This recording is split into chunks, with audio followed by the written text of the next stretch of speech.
Hello and welcome. In today's video, I'm going to demonstrate how to replace the key fob battery on this Renault remote key fob.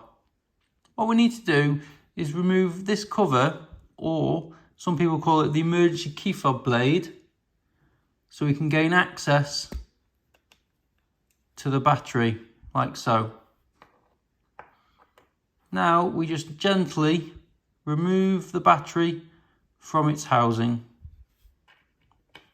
This key fob takes a battery with a part number of CR2025, like this one. We simply get the key fob battery and we pop it back into its housing.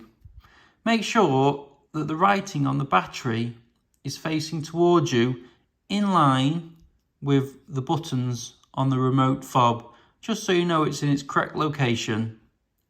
And we just pop it back in, like so. Now it's time to pop the emergency key fob blade back in, like that, and it's all done.